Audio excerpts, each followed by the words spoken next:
세상이 변하고 있습니다. 보스턴 다이나믹스라고 하는 곳에서 만든 로봇을 보면은요, 정말이지 사람 같다 하는 생각이 들 정도입니다. 그런데 저는 우리가 세상이 변하는 것을 느끼는 것은 전에 없던 신기술을 통해서만 경험하는 것이 아니라 지금까지 우리에게 당연한 전제였던 것이 달라지고 기본 중에 기본, 상식이라고 믿었던 것들이 변하는 것을 경험할 때 이게 세상이 참 무섭게 변하고 있구나 느끼게 된다 생각합니다. 그 대표적인 예가 족보가 아닐까 싶습니다. 옛날 가부장적인 사회체제에서 족보는 당연히 남자들만 이름을 올릴 수 있는 것이었죠. 여인은 출가 외인이라고 했고요. 심지어는 죽어서 귀신이 되더라도 어떻게 돼요? 그 집 귀신이 되라고 하는 그런 모진 말을 서슴지 않았던 시대가 있었습니다.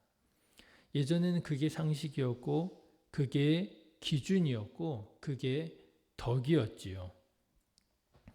그런데 요즘에는 어떻습니까? 여자도 족보에 이름을 올리는 가문들이 많아지고 있습니다.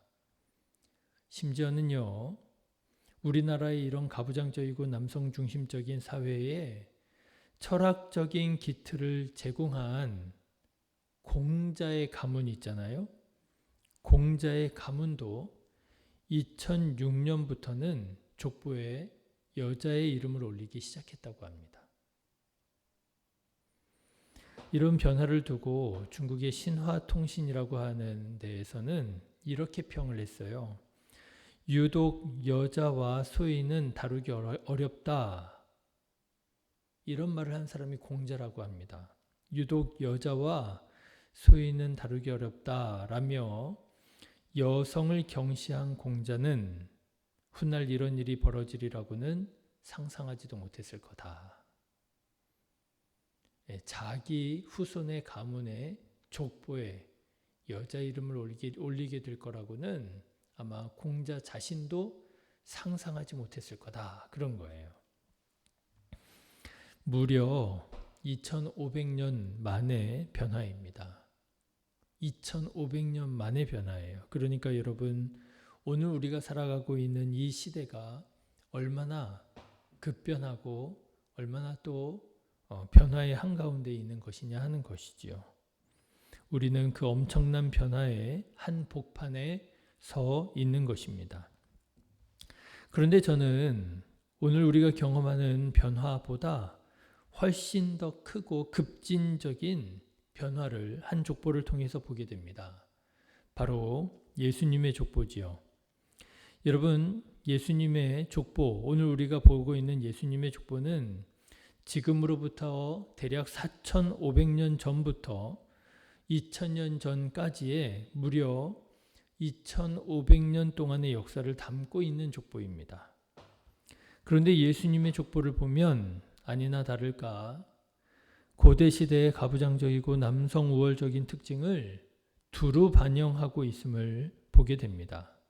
바로 여자들의 이름이 족보에 쏙 빠져 있는 거예요. 여러분 2절 말씀을 한번 보십시오. 우리가 잘 아는 믿음의 조상 아브라함의 족보들이 나옵니다. 2절 말씀 보시면 아브라함이 이삭을 낳고 이삭은 야곱을 낳고 야곱은 유다와 그의 형제들을 낳았다. 이렇게 나와요. 그렇죠. 어찌 보면 너무나도 당연해 보이는 족보입니다만 이제는 너무 많이 읽어서 입에 탁 달라붙어 있잖아요. 그런데 여러분 이 족보를 가만 보고 있노라면 오늘날 같았으면 당연히 들어갔을 여인들의 이름이 빠져 있음을 보게 됩니다. 바로 아브라함의 아내 사라라든지 이삭의 아내 리브가라든지 야곱의 아내 라헬 같은 사람의 이름이 빠져 있어요. 바로 하나님께서 하나님의 나라 이스라엘을 세우시기 위해서 사용하신 중요한 여인들의 이름이 쏙 빠져 있더라고 하는 것입니다. 여러분 성경을 보시면은요, 이 세 여인들의 역할과 분량이 결코 적지 않구나 하는 것을 알게 됩니다. 그런데도 불구하고 예수님의 족보는 이 세 여인의 존재를 마치 무시라도 하듯 그냥 쏙 빼놓고 지나치고 있는 거예요. 이렇게 여인들의 이름이 쏙 빠진 것을 보면 성경도 별 수 없구나, 어쩔 수 없구나 하는 생각을 갖게 됩니다. 자, 그런데 여러분, 이 족보를 찬찬히 읽다 보면 사라, 리브가, 라헬 같이 족보에 이름을 올릴 영순이들도 이름을 올리지 못한 예수님의 족보에 놀랍게도 이름을 올린 5명의 여인이 있음을 알게 됩니다. 바로 다말, 라합, 룻, 우리아의 아내 밧세바, 그리고 마리아입니다.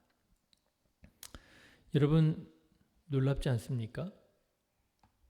여인들의 이름이 싹 빠져있는 2500년간의 족보예요.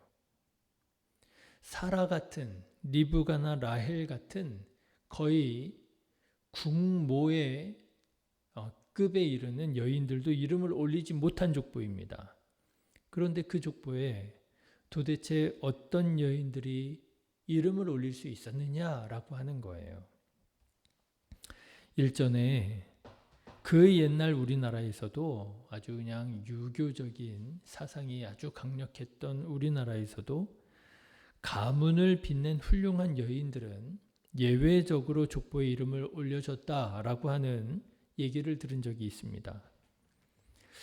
제가 얼핏 아는 얘기인데 정확하진 않습니다만 신사임당 같은 분들은 족보에 이름을 올려줬다 이런 얘기를 들은 적이 있어요.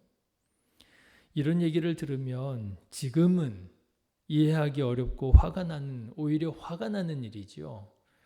그렇지만 그때 당시로는 아마도 그런 일들이 파격적인 일이었을 것입니다.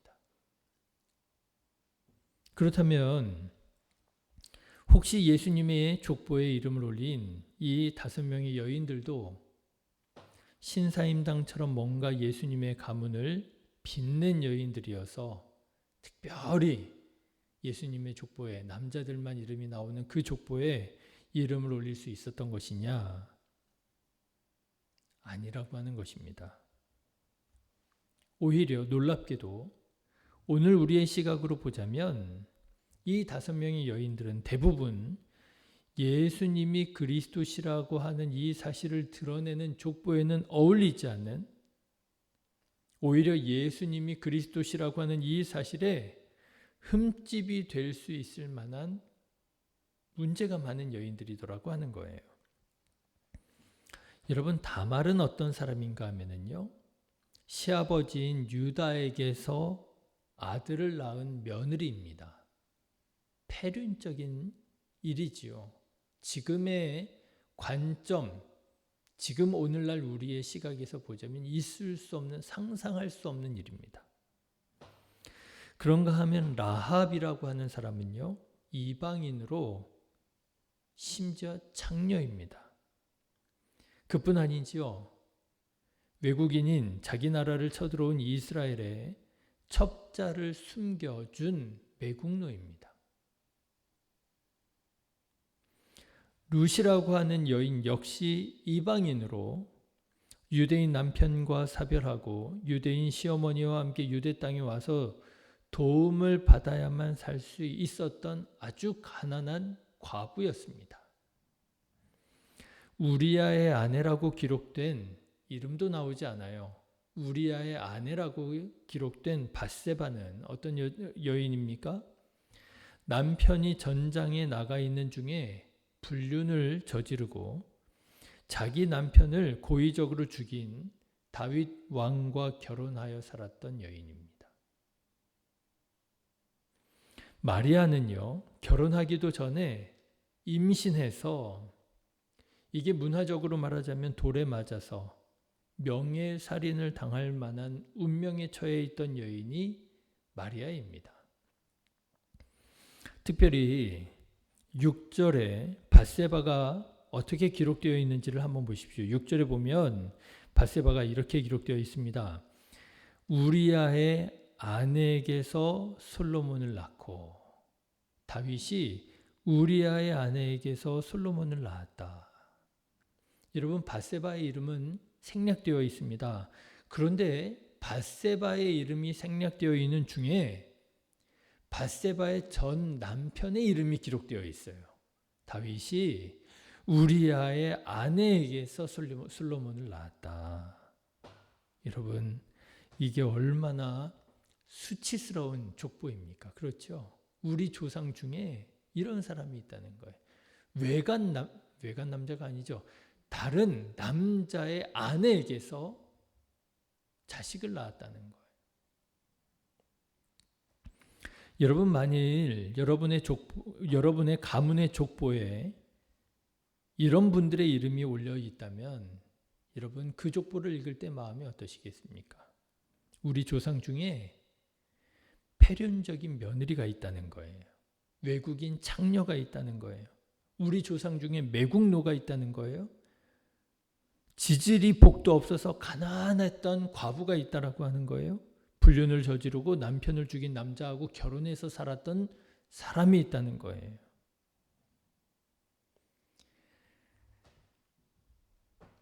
다른 훌륭하고 자랑스러운 사람들 이름은 쏙 빼놓고 사라, 리브가, 라엘 이런 사람 이름은 쏙 빼놓고 이렇게 창피하고 수치스러운 사람들을 굳이 올리지 않아도 되는데, 그렇죠? 이 당시에는 여인들의 이름은 다 빼놨으니까 굳이 이름을 올릴 필요도 없는데 굳이 이런 수치스러운 역사를 담고 있는 여인들의 이름만 올려가지고요, 오히려 더 도드라져 보이는 거예요. 다른 사람이 이 족보를 보면 뭐라 하겠습니까? 야, 니네 족보에 이런 사람이 있다며? 놀리지 않겠습니까?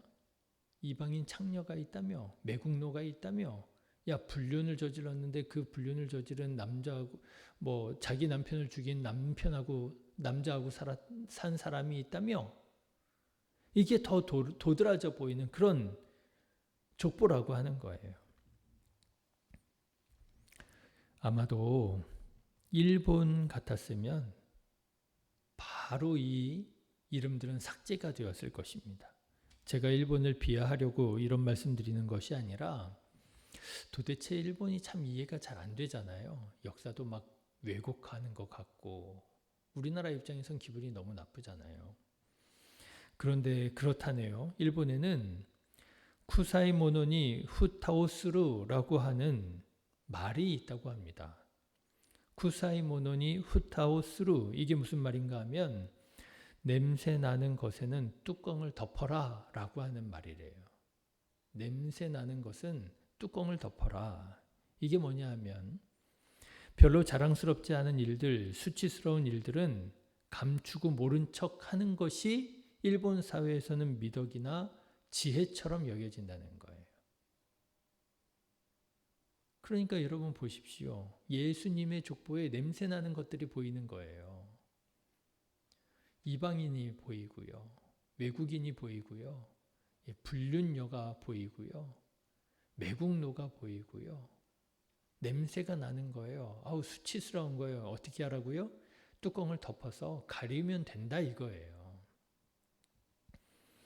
근데 사실 여러분 생각해 보면 일본만 이런 문화, 이런 정서가 있나요? 그렇지 않지요. 모든 사람의 마음에는, 우리 마음에도 이런 정서, 이런 마음이 있지 않겠습니까? 아우, 감추고 싶은 거예요. 이런 걸 굳이 얘기해가지고 다른 사람한테 손가락질 당하고 입방아에 오르고 싶지 않은 거예요. 아유, 왜 굳이 이런 걸 써가지고 말이죠.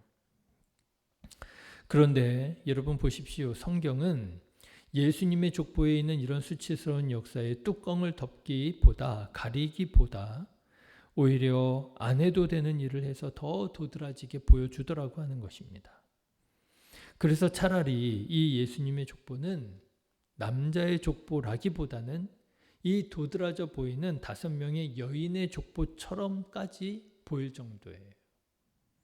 그러니 여러분, 이 족보가 얼마나 급진적인 변화를 보여주는 그런 족보이겠느냐라고 하는 거예요. 오늘날 같아도 이런 족보는 만들지 못할 거예요. 여러분, 하나님은 왜 예수님의 족보를 이런 식으로 기록하게 하셨던 것일까요? 하나님은 사람들이 그러듯이 우리 가문은 양반 가문이야. 그렇죠. 족보 통해서 우리가 막 그런 걸 보고 싶잖아요. 우리 가문은 왕족 가문이야. 우리 가문에 이러저러한 위대한 인물들이 있었어. 영의정이 몇 명이고 뭐 무슨 판승이 몇 명이고 우리 가문이 얼마나 대단한 가문인 줄 알아? 족보를 통해서 우리는 이런 것들을 경험하고 싶고 누리고 싶은데 하나님은 오히려 수치스러운 역사를 드러내는데 족보를 사용하시더라고 하는 것입니다. 왜 그러셨느냐라고 하는 거예요. 하나님은요, 이 족보를 통해서 하나님의 나라를 이루시기 위해서 예수 그리스도를 세상에 보내시는데 이런 사람들도 하나님께서 사용하셨다라고 하는 것을 보여주시려고 하시는 것, 그런 목적이 있더라고 하는 것입니다. 여러분, 하나님은요, 예수님을 세상에 보내시는데 아무 흠결 없고, 그죠? 완벽하고 다 믿음의 사람들이고 온전하고 깨끗하고 이런 사람들만을 통해서 이 세상을 하나님의 나라로 만드시고 그런 사람들만을 통해서 독생자 예수 그리스도를 세상에 보내신 것이 아니라고 하는 사실을 보여주는 거란 말이죠. 오히려 이 세상을 구원하시기 위하여 예수님 세상에 보내실 때 어떤 사람들을 사용하셨어요? 다말처럼 대를 잇기 위해서 수단과 방법을 가리지 않은 여인도 사용하시고 룻이나 라합처럼 이방인, 게다가 심지어 창녀까지도 하나님 사용하시고 밧세바처럼 불륜을 저지른 여인도 하나님께서 사용하시고 마리아처럼 돌에 맞아 죽을 수도 있었지만 하나님의 말씀에 믿음으로 순종했던 신실한 여인도 사용하시고 여러분, 다시 말하자면 하나님께서는 모든 사람들을 통하여 하나님의 나라를 이루신다라고 하는 사실을 이 족보의 5 여인들의 이름을 통하여 우리들에게 말씀하고 있으시다라고 하는 거예요. 이렇게 다시 말씀드릴 수 있을까요? 하나님은 이렇게 말씀하시는 것 같아요. 너도 하나님 나라를 위하여 귀하게 쓰임받을 수 있어. 이 족보를 읽는 사람들에게 너도 하나님 나라를 위하여 귀하게 쓰임받을 수 있어. 네가 여자라 할지라도 남성 우월주의의 남성의 기득권 사회 속에서 늘 차별을 받고 억압을 당하는 여인이라 할지라도 네가 외국인이라 할지라도 주류 사회가 있고 비주류 사회가 있고 나는 늘 여기에서 이방인 같은 느낌으로 살아가는 외국인이라 할지라도 너에게 큰 약점이 있다 할지라도 지난날에 내가 정말 모든 사람들 앞에서 하나님 앞에서 너무나도 부끄럽고 창피한 죄를 저질렀다 할지라도 너에게 큰 죄가 있다 할지라도 너도 하나님의 나라를 위하여 귀하게 쓰임받을 수 있어. 사랑하는 신의교회 성도 여러분, 저는 우리 신의교회가 이런 교회가 되기를 원합니다. 유능하고 똑똑하고 돈 많은 사람들이 모여서 만든 화려하고 웅장한 교회가 아니라 오늘 예수님의 족보에 등장하는 이 5명의 여인처럼 부족하고 핸디캡이 있고 연약하고 심지어는 큰 지난날에 죄를 지은 사람들이라 할지라도 그 모두가 하나님의 은혜 가운데 하나님의 손에 붙들려서 귀하게 쓰임을 받아 이루어가는 하나님의 나라, 주님의 몸된 교회가 되기를 원합니다. 하나님께서 사용하시기 원하실 때 여러분 믿음으로 우리들의 삶을 내어드려서 예수님, 저는 흠이 많고 연약하고 부족하고 그리고 심지어는 큰 죄인이기는 하지만 하나님 나를 사용하시기 원하신다 하실 때 내가 쓰임받기 원합니다. 내가 주님의 손에 붙들려 쓰임받기 원합니다. 우리의 약점과 부족함까지도 다 주님의 손에 내어드릴 수 있는 저와 여러분 다 되시기를 주님의 이름으로 축원합니다. 기도하겠습니다. 하나님께서